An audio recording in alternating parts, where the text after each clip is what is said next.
मैं हूं आबिद हुसैन शेख, आपका खैर मकदम है 4TV न्यूज़ कर्नाटक एक्सप्रेस में।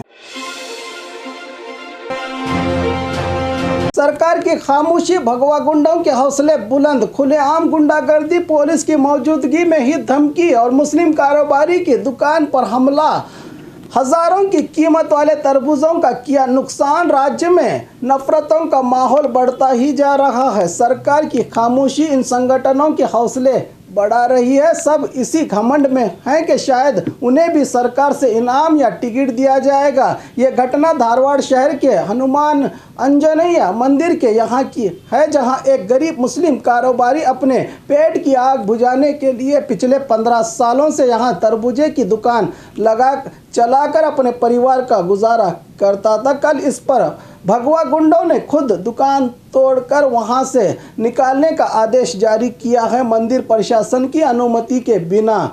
इस पर पूर्व सीएम कुमारस्वामी ने सख्त नाराजगी का इजहार करते हुए फौरन इन गुंडों पर कार्रवाई करे सरकार, वरना और हौसले बुलंद हो गए तो सरकार की खामोशी ही होगी इसकी जिम्मेदार। आखिर कुमारस्वामी ने खुद ही आगे आकर इस नुकसान की खातिर 10,000 रुपये की मदद करके इंसानियत की मिसाल पेश की है इस जनप्रतिनिधि ने।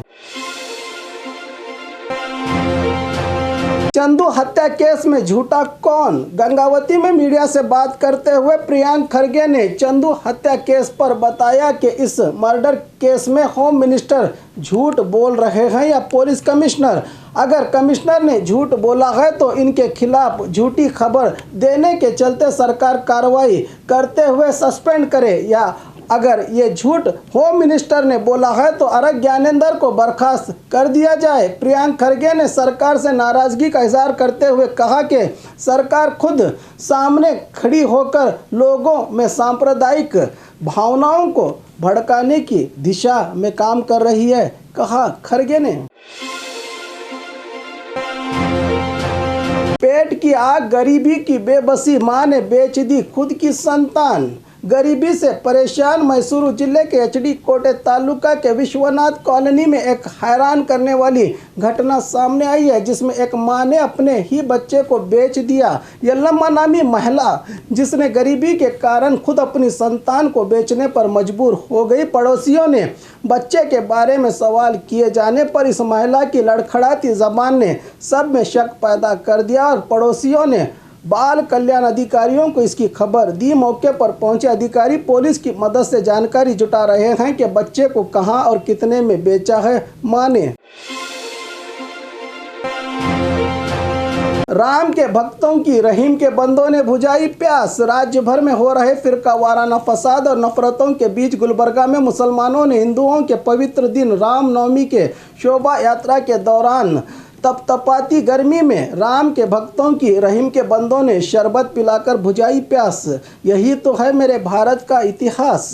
कादरी चौक के पास इस यात्रा में शामिल हुए राम के भक्तों के लिए मुसलमानों ने जूस, कोल्ड ड्रिंक्स और ठंडे पानी का इंतजाम करके एकता और भाईचारे की मिसाल कायम की। गुलबर्गा के पूर्व कॉरपोरेटर की क़ियादत में पिछले 4 सालों से इसी तरह के पानी और शरबत का एहतमाम करते हैं। उनका कहना है कि हम सब भाई भाई हैं, ये फ़िरका परस्त सियासतदान हमें बांटने की कोशिश कर रहे हैं। श्री राम सेना ने क्या हासिल किया? खाने में मिट्टी और पत्थर डालना कहाँ का धर्म है? केपीसीसी के पूर्व अध्यक्ष दिनेश गुंडूराव ने धारवाड़ में घटी घटना की कड़ी निंदा की है। ट्वीट पर दुख व्यक्त करते हुए उन्होंने कहा कि धारवाड़ जिले का ऐतिहासिक श्री अंजनेय स्वामी मंदिर में श्री राम सेना के गुंडों ने जो काम किया है वो शर्मनाक है। एक गरीब मुस्लिम दुकान के तरबूज फलों का नुकसान करके श्री राम सेना ने क्या हासिल किया? खाने में मिट्टी और पत्थर डालना कहाँ का धर्म है? कहते हुए सब पर सवाल उठाए दिनेश गुंडूराव ने।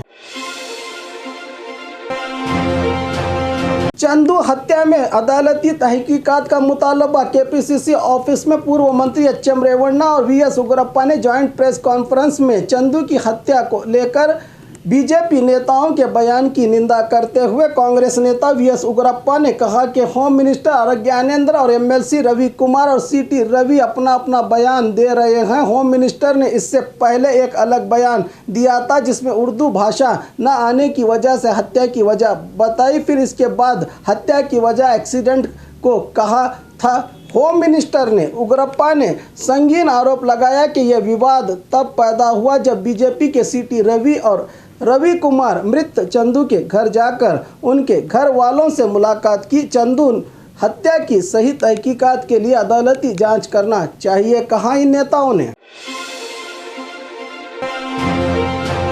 हिंदू तंजीमों का बर्ताव गैर कानूनी होने पर सरकार कार्रवाई करेगी। याद रखें, यह देश सबका है। मंत्री जेसी मधुस्वामी ने बेलगाम जिला चिक्कोड़ी तालुका में मीडिया से बात करते हुए कहा कि आज़ादी के वक्त भारत में रहने वाले सभी भारतीय हैं। याद रखें, यह देश सबका है। मुझे नहीं पता कि हिंदू तंजीमें ऐसा क्यों कर रही हैं। इन तंजीमों का बर्ताव अगर हद से ज़्यादा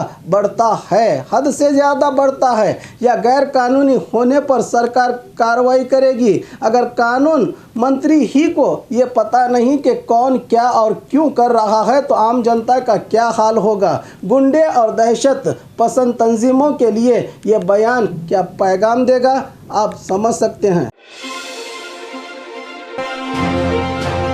बीजेपी नेताओं का मकसद हिंदुओं को भड़काना था। सिद्धरामैया विपक्ष नेता सिद्धरामैया ने चंदू हत्याकांड पर बीजेपी नेताओं के दिए गए बयानात पर कहा कि यह होम मिनिस्टर की नाकामी को उजागर करता है। चामराजपेट हत्याकांड को लेकर CT Ravi Kumar, home minister R Gyanendra और सिटी पुलिस कमिश्नर के बयान अलग अलग हैं। बीजेपी नेताओं का मकसद हिंदुओं को भड़काना था। वो कानून को बनाए नहीं रख सकते और जब तक कानून व्यवस्था सही नहीं होगी तब तक देश और राज्य का विकास नहीं होगा। बीजेपी अपनी खुदगर्जी के लिए ज़बान, धर्म और नफरत के मुद्दों को आगे बढ़ा रही है जिसमें वो कभी कामयाब नहीं होगी। ये सिद्धरामैया के हैं विचार।